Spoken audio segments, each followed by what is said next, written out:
I'm living in a world of red tape. Tonight's theme is hideous and infuriating bureaucracy. And that's because I was inspired to do this by the fact that I've been wrapped up in red tape all day, trying to sort out my daughter's visa for going to France because she's lucky enough that she's going to be going to live in France for a year next year. And being a post Brexit world, horrifyingly, just trying to make this a bit more of a pleasing shape. Oh, no, red tape everywhere. We have to go through all this hideous red tape in order to get her visa, which is a total nightmare. Fran, great to see you here. Um, Missing you at art classes. I bet you have to go through red tape quite often in order to get to America. I have not experienced the horrors of so much bureaucracy for quite a long time until the last couple of weeks when we've been trying to get my daughter's visa sorted out to go to France for a year. And this nightmare of bureaucracy and red tape led me to start thinking about red tape in literature and fiction and the way that bureaucracy can, amazingly enough, be the launching point for some great books. So I'm going to talk to you tonight about what those books are, and I'd love it if you have any thoughts as well. Viewing all sorts, great to see you here this evening. Do you have any books that you love, I wonder, that are full of bureaucracy and bureaucratic ideas? Um, Red tape, none of us like it, or if we do, we might be a bit strange. Maybe some viewers out there might be bureaucrats and maybe you love it. The one that comes to mind first when anyone thinks of bureaucratic nightmares is Franz Kafka, who wrote two books which are very much about the horrors of bureaucracy and red tape, which are The Castle by Franz Kafka, not in this book, but I'm just brandishing it because it's the Kafka book that came to hand from my library, and also The Trial, both of which are books with full of horrendous amounts of bureaucracy and red tape, symbolically and metaphorically, not literally.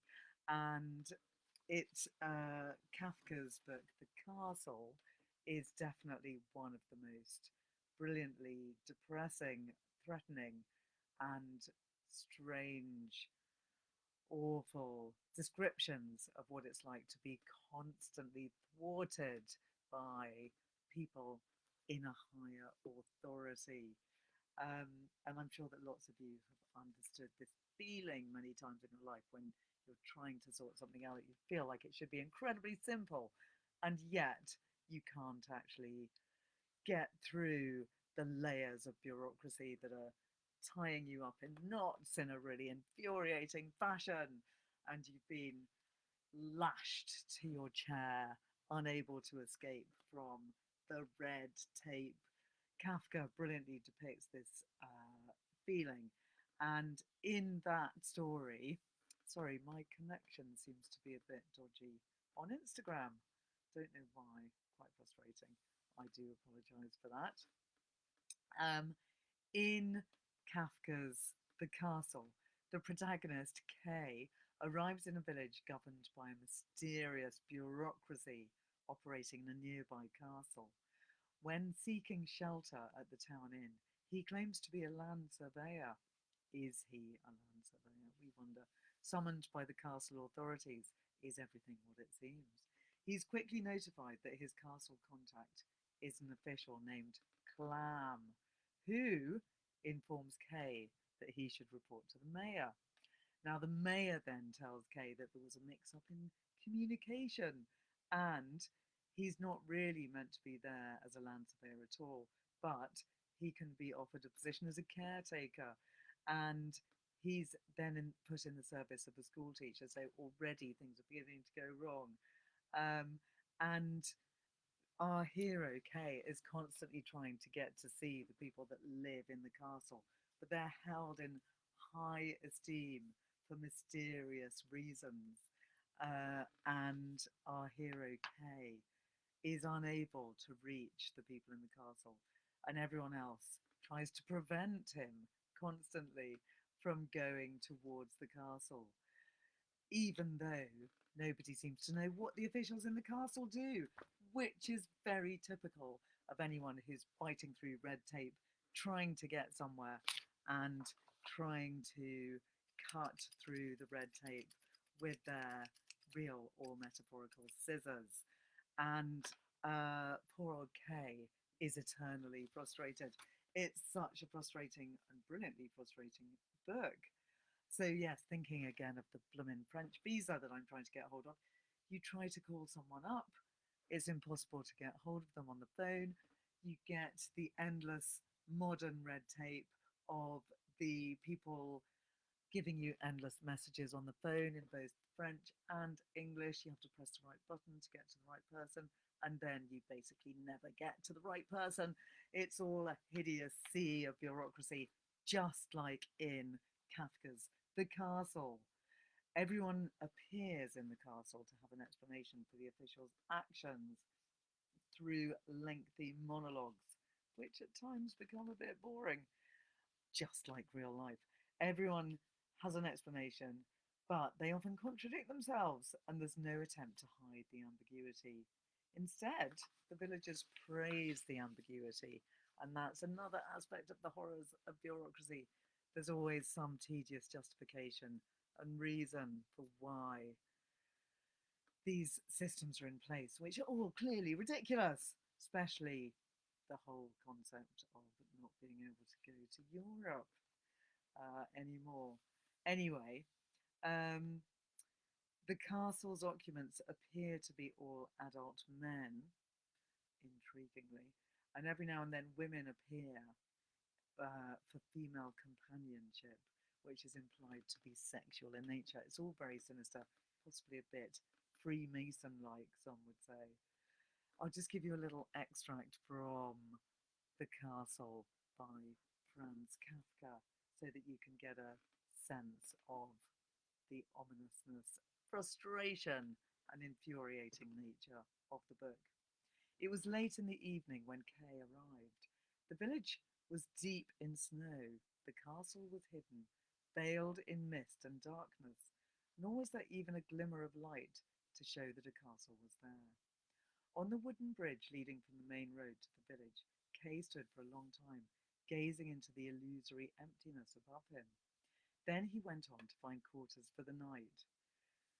The inn was still awake, and although the landlord could not provide a room and was upset by such a late and unexpected arrival, he was willing to let Kay sleep on a bag of straw in the parlour.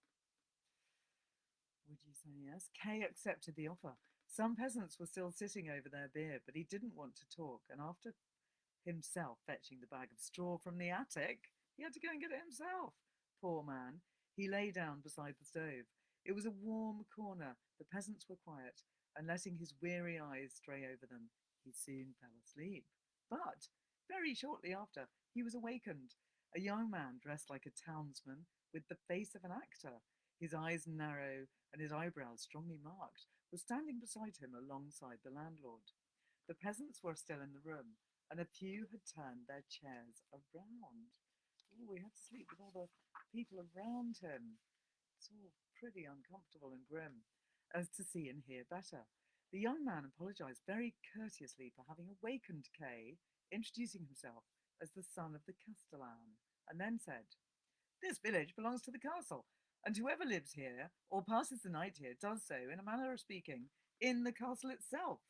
Nobody may do that without the count's permission. But you have to have a permit. You have no such permit, or at least you have not procured one."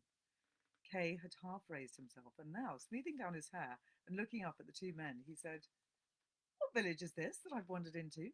Is there a castle here?" "Most certainly," replied the young man slowly. while here and there a head was shaken over Kay's remark. The castle of my lord the Count West West! And must one have a permit to sleep here? Asked Kay, as if he wished to assure himself that what he'd heard was not a dream. One must have a permit, was the reply, and there was an ironical contempt for Kay in the young man's gesture as he stretched out his arm and appealed to the others. Or must one not have a permit? Well, then I'll go and get one, said Kay, yawning and pushing his blanket away to rise up. And it must by now be about 2 in the morning, by all accounts, because it started at midnight. And from whom, pray? Asked the young man. From the Count, said Kay. That's the only thing to be done. A permit from the Count in the middle of the night, cried the young man, stepping back a pace. Is that impossible? Inquired Kay coolly. Then why did you waken me? At this the young man flew into a passion. I insist on respect for the Count's authority. I woke you up to inform you that you must quit the Count's territory at once. Enough of this fooling, cried Kay, in a markedly quiet voice, laying himself down again and pulling up at the blanket. You're going a little too far, my good fellow, and I'll have something to say tomorrow about your conduct. The landlord here and those other gentlemen will bear me out if necessary. Let me tell you that I am the land surveyor, whom the Count is expecting. Let me tell you that my assistants are coming on tomorrow in a carriage with the apparatus. I didn't want to miss the chance of a walk through the snow, but unfortunately lost my way several times and so arrived very late. That it was too late to present myself at the castle I knew very well before you saw fit to inform me. That is why I've made shift with this bed for the night, where, to put it mildly, you've had the discourtesy to disturb me. And so it goes on. Poor old Kay has to eternally justify himself and attempt to find a way to just pass the night undisturbed. And it's all a hideous and endless sea of red tape, just like me trying to get hold of a visa for my daughter to go to France. I've also had a recent other bad red tape experience when I was due to fly to Saudi, and a visa was being organised for me by the people that invited me there to do a literary event. But on the very last minute, the day before I was going to fly, my visa was denied. And that was a hideous red tape experience, if ever I heard one. And I ended up not being able to go. The horror of red tape. So you can see why I get very upset about the whole idea of bureaucracy standing in your way. I know that it has its moments and its importance and its reasons, but it can be absolutely infuriating and ridiculous and badly organised. I'm going to read you a little bit of an antidote to the horrors of red tape from the novel Cure, written by me and my great and wondrous friend Susan Elderkin, also a novelist who's written 2 brilliant novels, which I also think are rather good cures for the horrors of red tape, by the by, because they're both books which have absolutely nothing to do with bureaucracy, and both books take you into amazing landscapes, which I think is one of the best cures for getting away from bureaucracy. Go forth into nature, particularly on a night like this. If you're in the UK, it's a really beautiful evening. Anyway, that was a digression. So I've got a great cure for the horrors of bureaucracy, which is our cure in the novel Cure for fear of doing your tax return. But by tax return, we could substitute any other bureaucratic nightmare that you've been putting off and not wanting to do, like applying for a visa. The January 31st deadline is looming. Once again, you've left it to the last minute. You stare at your filing cabinet in horror, then back away from it as if from a rabid dog. Fear of doing one's tax return. This is a particularly English phenomenon. I wonder how people in other countries experience this, is a debilitating condition that affects 1 in 5 of the self employed, which is based on a rough head count made in August. And it's probably a head count that would change heavily by the time you get to January. Leave it untreated, and you not only risk incurring hefty fines from the Inland Revenue, but you put yourself at risk of accepting a full time job on a payroll in a windowless office with air conditioning, strip lighting, and a boss who forbids you your personality.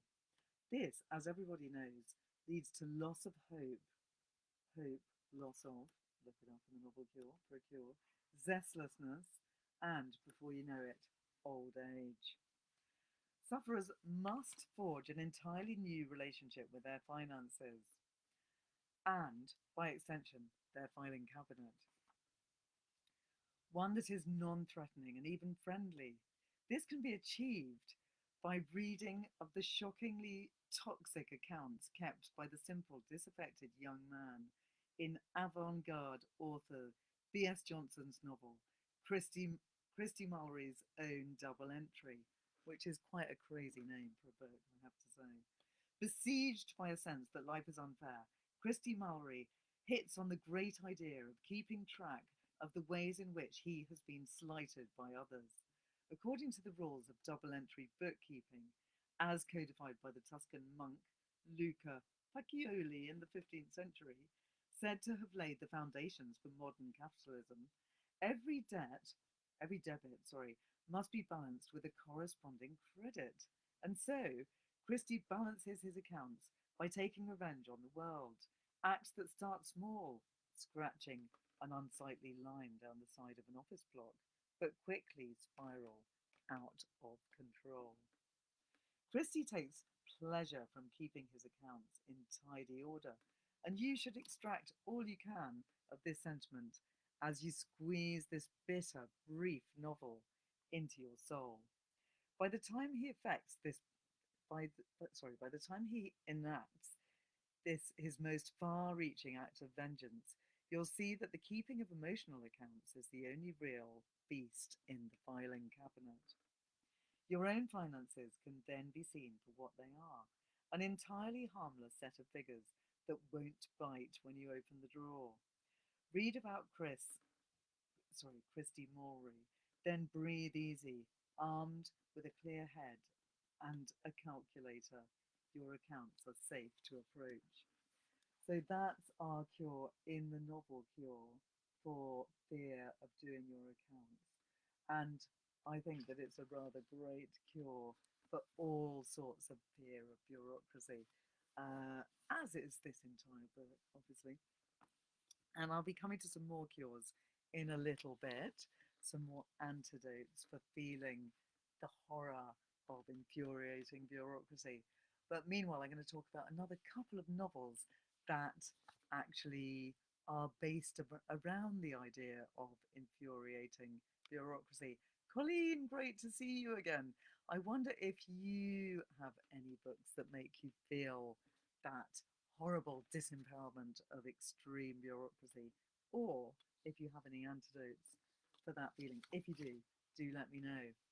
So another book that is really good on the horrors of bureaucracy, moving away from Kafka, is Charles Dickens, who was actually a rather great writer about the misery of bureaucracy in various different ways, including wills and accounts officers.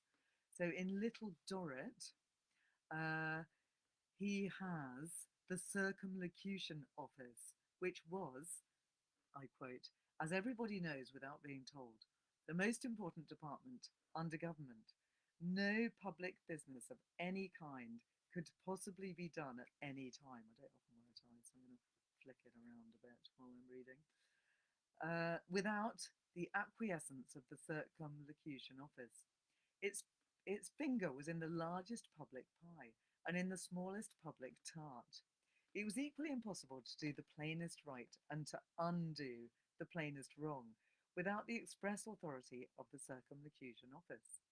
If another gunpowder plot had been discovered half an hour before the lighting of the match, nobody would have been justified in saving the Parliament until there had been of, half a score of boards, half a bushel of minutes, several sacks of official memoranda, and a family vault full of ungrammatical correspondence on the part of the Circumlocution Office. We admit that Mr. Dickens has a mission, says the Saturday Review in 1857, but it is to make the world grin, not to recreate and rehabilitate society. It is the cultus of the middle class to purchase Dickens, but an Act of Parliament would fail to enforce the serious reading of Little Dorrit. So that's Little Dorrit by Charles Dickens, which is another excellent book with much bureaucracy at the centre of its heart and plot. And then the other great Dickens, which is very much about the horrors and miseries of bureaucracy, is Bleak House, which is all about the absurdities and horrors and miseries of a will which is contested. And I'm sure many of you have read Bleak House or seen some of the brilliant TV adaptations of it. If you haven't, it is actually a great read. And according to John Crace, it is the nation's second favourite Dickens. Um, what's our favourite, I ask you? I'd love your thoughts. Let me know what you think. So I'm going to read you John Crace's digested read of Bleak House because he is a brilliant man. If you don't know him, find him. Who writes digested reads of great novels, modern and classic novels too. And he always gets to the heart of the novel and explains what's going on in it really well. But he also does it with a really wicked sense of humour. And actually, I do think one of the antidotes to infuriating bureaucracy is a great, bleak, dark sense of humour, which John Crace certainly has. And he manages to instill that into Dickens. Dickens can be really funny as well. So here we are. I'm having a little digested read by John Crace of Bleak House. London, fog everywhere, and in the very heart of the fog, the Lord Chancellor's Court, where the case of Jarndyce and Jarndyce drones on, the nature of its contestation long since lost to all parties, save to the lawyers who eagerly count the costs. Though on this day some progress is made as two young people are made wards of their uncle, John Jarndyce, who resides at Bleak House. Meanwhile, in Lincolnshire, my Lady Dedlock, some 20 years younger than her husband, Sir Leicester, is receiving the family lawyer, Mr. Tulkinghorn, prior to her departure from the tedium of the country for Paris. He shows her an affidavit, and my lady blanches. Who copies this? She asks, before delicately fainting. Oh, silly me! I can't think what possessed me to think I was clever enough to write a first person narrative all about silly old me, but I've started, so I might as well carry on. Where was I? Oh, yes, affecting to be a great deal stupider than I am. I rather think you might find that quite annoying after a while. But then, as I'm also consistently nice the whole time, you might find that annoying too. But am I getting ahead of myself? My name is Esther Summerson. My parents are unknown to me, and my early years were spent with my godmother. After she died, I was sent away to a school, and 6 years on, I received a letter, as you do, saying that a Mr. John Jarndyce wanted me to be a companion to his niece and nephew. How lovely Ada and Richard turned out to be, and after a brief interlude with the Jellybees, so that the satirical Mr. Dickens could make a social commentary about those who put the well-being of the peoples of the Borrioboola Gha before that of their own, we settled at Bleak House near St. Albans. There we met our benefactor, the kind Mr. Jarndyce, and his dear friend, Mr. Skimpole, whom even one as stupid as me began to think a parasite after he begged Richard and I to lend him some money. But that unpleasantness was soon forgotten as Richard and Ada fell in love with one another. I think I will become a doctor, he said. Though don't forget, I will have lots of money when Jarndyce versus Jarndyce is settled. But will he? Uh, Even though it's a digested read, it's still actually quite long. So I'm not going to read the whole thing. But it's a brilliant book, Bleak House, and John Crace also writes a really fantastic digested read of it too. So you could read the digested read and uh, then read the book, because I feel that with Dickens, it doesn't matter if you know the plot, and the plots are often quite complex, which is certainly true of Bleak House. There's many twists and turns, and I'm not going to give it all away. But even if you read the digested read, get the gist of the book, you would still very much love the actual book to read. So do give it a go. Um, Colleen, thanks for your comment saying, not sure at the moment about bureaucracy in a book, but sometimes in real life, I feel like my head is wrapped in that red tape. Me too. And I do think Brexit has not helped at all. We have been wrapped increasingly in red tape in many ways since Brexit has occurred. Antoine, lovely to see you. Cuckoo. Uh, I'm maybe you can help me get through my French red tape. Let me know if you can. Anyway, moving on from the red tape in Charles Dickens, who is a great one for being satirical about the horrors and miseries of the of the system, and taking the mickey out of all the people who are waiting for their wills to be read and their wills to be resolved. I will actually just bring in one of the antidotes that I have for this situation. I've got a few, but I think this is a really good antidote, particularly for Bleak House, because in Bleak House, a lot of the misery of the book is all caused by the will being contested and eternally postponed in its resolution. But in this book, which is a great read for many reasons, and it is all about um, people who are described as witches, going back to the early to the 17th century, and then there's a section in the 1940s, and then there's a more modern section. The reason I think it's a great antidote is because there's a moment in this book where where one of the characters inherits a house. I'm not. This is not a spoiler. Hell's bells. Great to see you here. Saying that you have Wayward, not, and you haven't read it yet. It's so good. You're going to love it. And it's not a spoiler to say that there's an inheritance, which is a really pleasing inheritance, and it happens really simply, and it's not contested, and it's all quite joyous and easy. And I wonder how often that really happens in real life. But maybe it does, particularly if you're not one of several siblings, but an only child.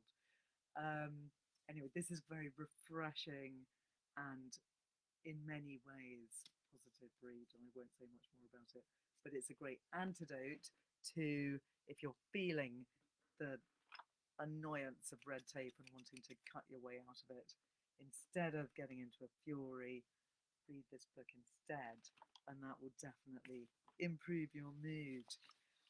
Another book that does talk about the miseries of red tape is Americana by Chimamanda Ngozi Adichie, which does have interesting sections also about applying for visas. So close to my own heart, as that's what I've been doing on behalf of my daughter, and getting into a bit of a fury with the whole application process. I'm going to read you a little quote. Rani sorry, Ranyanudu, who had a cousin in America, applied for a visa but was rejected at the embassy by a black American who she said had a cold and was more interested in blowing her nose than in looking at her documents. Sister Ibn Arbo started the Student Visa Miracle Vigil on Fridays, a gathering of young people, each one holding out an envelope with a visa application form on which Sister Ibn Arbo laid a hand of blessing. One girl, already in her final year at the University of Life, got an American visa the first time she tried and gave a tearful, excited testimony in church. Maybe that's what I need to do. I need to get a blessing on my visa, but it's done by email, so I feel that might be harder to do. Even if I have to start from the beginning in America, at least I know when I will graduate, she said. Adichie is adept at describing her character's descent in dignity for the gambit of upward mobility. Obinze's attempt in England is cursed. In one of the book's most affecting scenes, he's captured and deported, or, as his lawyer's form states, removed like an object beyond race. The book is about the immigrant's quest, self invention, which is, one might say, the American subject. Americana is unique among the booming canon of immigrant literature of the last generation. Its ultimate concern isn't the challenge of becoming American or the hyphenation that requires, but the challenge of going back home, says the Washington Post. So that's Americana by Chimamanda Ngozi Adichie, which is a fantastic read, and I would very much recommend it. It does have quite a lot of references to bureaucracy, red tape, and visas, and so one might find that cathartic if you're going through the visa application process, like me, and getting stuck in a world of red tape. Another one that's an interesting aspect of this topic of feeling horribly surrounded in an inescapable wall of red tape is The Mezzanine by Nicholson Baker, who's an author I feel unappreciated these days. He did have his heyday probably in the 80s when he wrote Vox, which is a book all about telephone sex. But people haven't perhaps embraced him so much since for his slightly more ruminatory novels, such as The Matchbox, which is all about it's called a box of matches, which is all about a man lighting a match every morning at 4 in the morning and having profound thoughts. And that's what the whole book's about. So here's a little quote from The Mezzanine by Nicholson Baker. When I drew close to the up escalator, I involuntarily transferred my paperback and CVS bag to my left hand so that I could take the handrail with my right, according to habit. The bag made a little paper rattling sound, and when I looked down at it, I discovered that I was unable for a second to remember what was inside. My recollection snagged on the stapled receipt, but of course, that was one of the principal reasons you needed little bags, I thought. They kept your purchases private, while signalling to the world that you led a busy, rich life, full of pressing errands run. Earlier that lunch hour, I had visited a Papagino's, a chain I rarely ate at, to buy a half pint of milk to go along with a cookie I had bought unexpectedly from a failing franchise. Attracted by the notion of spending a few minutes in the plaza in front of my building eating a dessert I should have outgrown and reading my paperback, I paid for the carton of milk, and then the girl, her name tag said Donna, hesitated, sensing that some component of the transaction was missing. She said, "Do you want a straw?" I hesitated in turn. Did I? The Mezzanine is a highly detailed book, which all of Nicholson Baker's novels are. He goes into, some might say, pitiless detail about every single moment of the day, but to a very great, beautiful, and profound effect. You might say that they are ultimate mindfulness personified because he examines every single moment in depth. And he did write a fantastic book called Room Temperature. Not sure what to do with this bit of tape, which is all about a man who is giving his baby daughter milk at room temperature. And he is thinking about his life and what's going on in his life while giving his daughter milk. She's a baby, she's an infant, and she gurgles away while he has thoughts about milk. And the Mezzanine, which is another novel by him, similarly is a book which just ponders while the character, the main character in the book, wanders around an indoor mall, and the mezzanine of the title is where lots of it takes place. So it is, in a way, a book about modern life, the bureaucracy that surrounds us, but it's written in a very meditative, calming way. And Colleen has just commented that books are such a lifesaver these days. Takes me away, she says. I have to agree. They can be just what you need for pure escapism. And I'd just like to digress for a moment from the topic of this evening, because I've been doing a lot of driving in the last few days for various reasons. And I really needed a book that would, sorry about this, I am going to just cut this little bit of tape because it is really annoying. There we go, then it can dangle. That's the first moment of escape from the red tape this evening. Yeah, I've had to do lots of driving, so I needed a book that was going to be really fantastically gripping and provide great escapism. And I found that book, which was ideal, which was The Last Passenger by Will Dean, which I would thoroughly recommend as a riveting, escapist, and quite intense thriller kind of read. The rough, quick premise is that the heroine, Kaz, goes on a cruise ship with her boyfriend. She's all ready for a fantastic transatlantic crossing.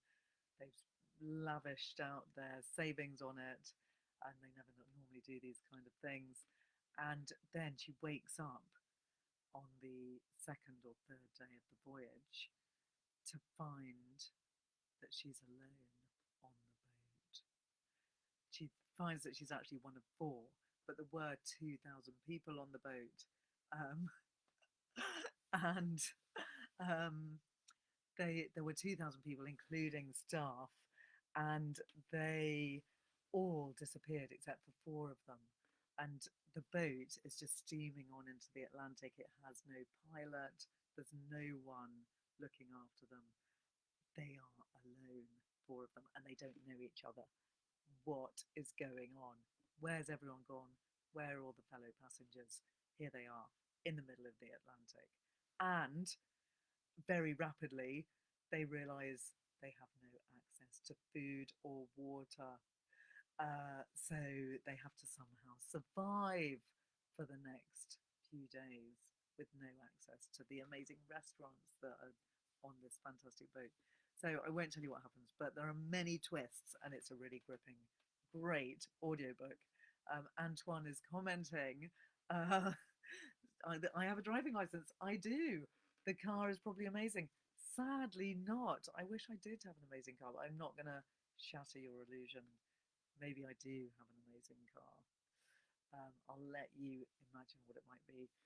Um, so I do love listening to audiobooks when I'm driving, and that's what really keeps me going, especially when I have to go on a very long, tedious journey.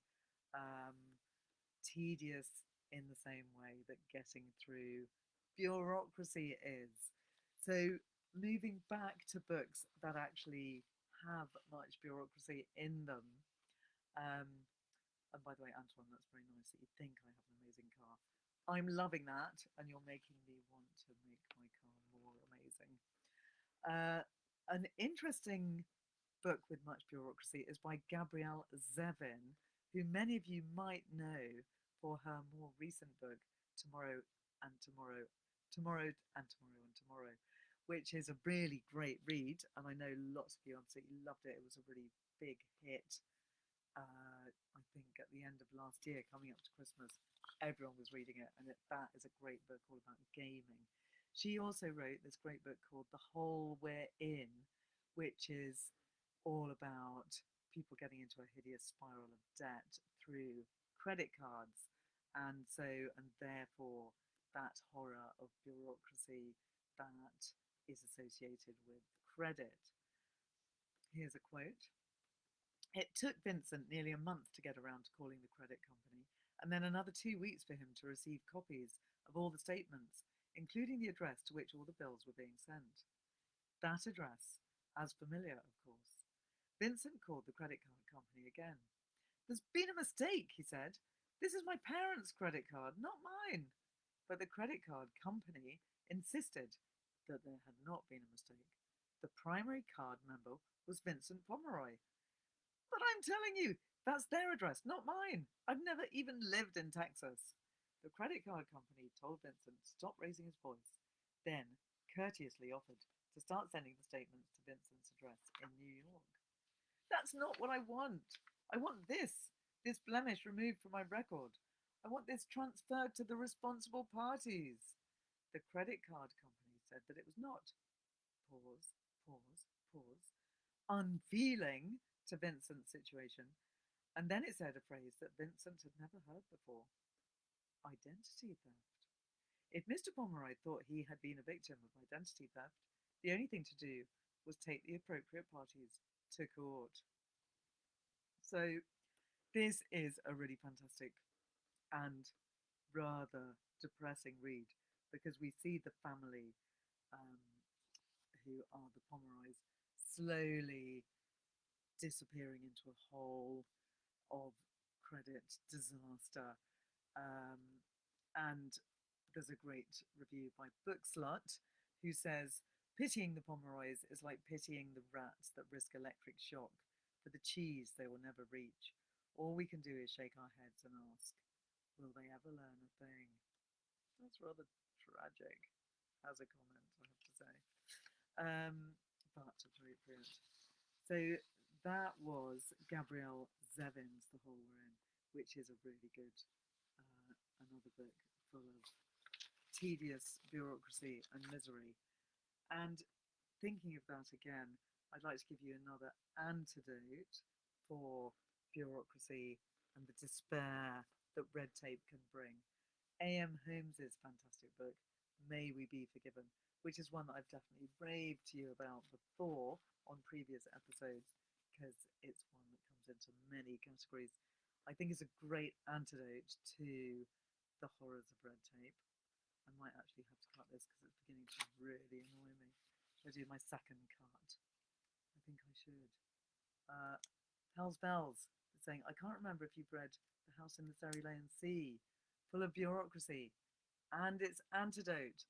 I haven't read that yet, and I really need to read it. Thank you very much. That's a really good, a good call. Excellent. Thank you. Cerulean, cerulean. That's one of those words that I never quite know how to pronounce.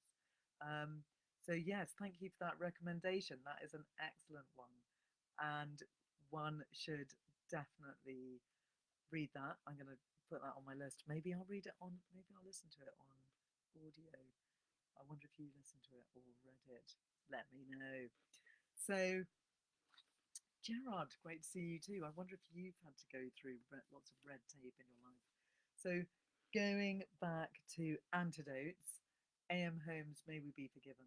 This is a brilliant antidote for the miseries of bureaucratic hell because it's kind of quite an anarchic book.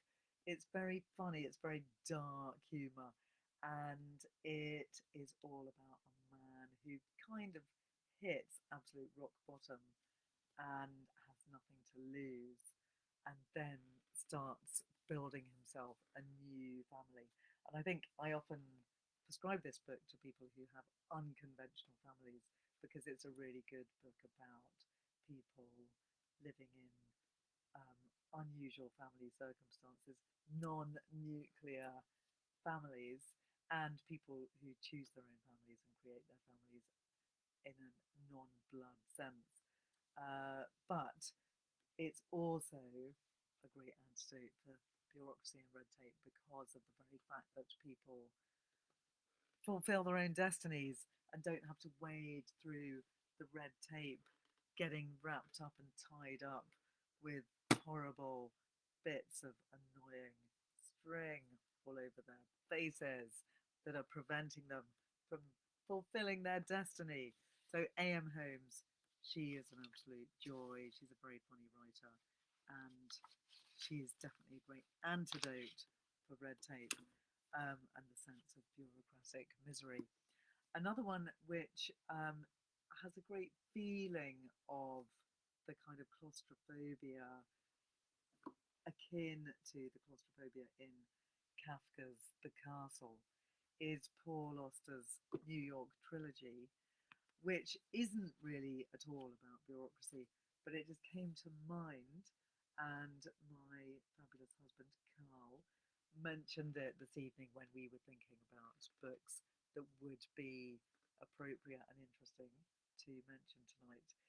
He thought Paul Auster's New York trilogy was a really good example because it does have that sense of wading through incomprehensible um, setups that have been created by the powers that be when you don't even know who those powers that be are, and your destiny not being under your own control.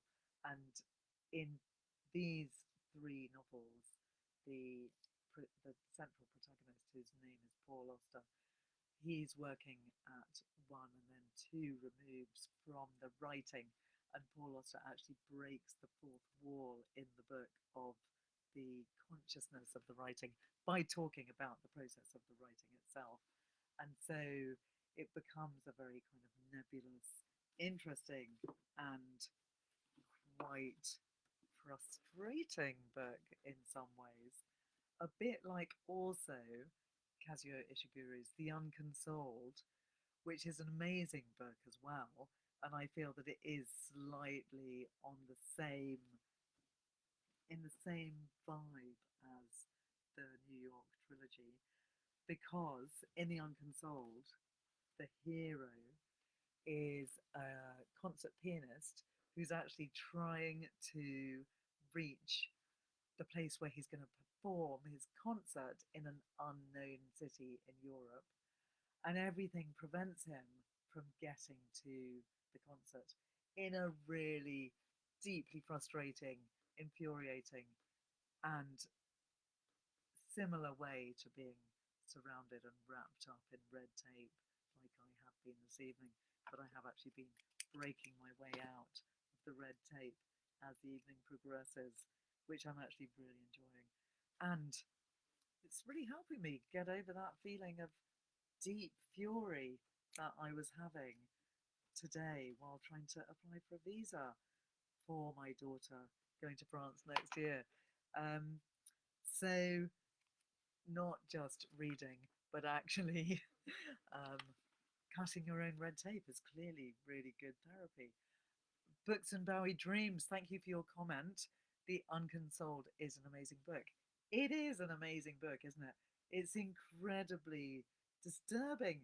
It's one of the books that I found most um, penetrative, if that's the word I'm looking for, of my consciousness. It's remained with me in a really quite horrifying way ever since I read it. I loved it, but I also found it really disturbing. It's so frustrating because the main man who is narrating the book, this concert pianist, is on this sort of endless journey towards his concert hall. And he's constantly thwarted, not just by um, bureaucracy and that kind of thing, but also by his own whims and the people that just distract him for various reasons. And it's very hard to describe why it's so brilliant. But if you haven't read it, definitely give it a go because it is actually fantastic. And I would say probably Ishiguro's best novel, apart from the Remains of the Day, which is obviously fantastic and much shorter. but The Unconsoled is a really great one for um, experiencing that horror of being stuck in a sense of being covered in red tape. It's not so good as an antidote. Another great antidote, obviously, for being stuck in red tape and feeling the horror and misery of bureaucracy is to have a G&T, which is what I'm going to do now. Cheers to all of you. So, on that merry note, I'm going to end for this evening. But I wonder if you guys out there have had frustrating experiences being stuck in bureaucracy recently, like I have, with my two visa experiences, trying to get to France with my daughter to get her visa, and also trying to go to Saudi Arabia and being rejected. The misery, my visa being denied. And if you have had these experiences, are there any books that you've seen your experiences reflected in? Or have you read any books that have helped you to escape from such feelings? Colleen, I think you were saying that you should read The Last Passenger. You definitely should. I think you'd really like it, and I'd love to hear your feedback. Do let me know if you have any topics that you'd like me to cover. I'm going to be doing music in literature next week, next Wednesday night, on the Damien Barr Literary Salon, Facebook and Instagram. Antoine, thank you for telling me that I'm welcome to France. I know I am welcome to France, and I'm really looking forward to going there. I'm just really frustrated by the procedure of getting the visa, but maybe it's all much easier than it seems. It's just been the the attempt to actually talk to someone is what sent me over the edge and sent me to start covering myself up in red tape in order to do this session tonight. But thanks so much for joining me, everyone, this evening. Lovely to see you all. Antoine, maybe I'll see you in France. Are you actually in France yourself? Let me know. I'm assuming that you are. And if so, where? Anyway, thanks so much for joining me this evening, and I will see you next week. Remember to join me on Damien Barr's Literary Salon. Also, do send me any thoughts, questions, and ideas that you might like me to cover in literature. Or if you have any topics in life that you would like to be examined in terms of thinking, how can literature help? Also, don't forget, you can always book a bibliotherapy session with me directly. Chin chin to you too. Great to see you here, and I will see you all next week. Good night. Thanks for coming. Bye.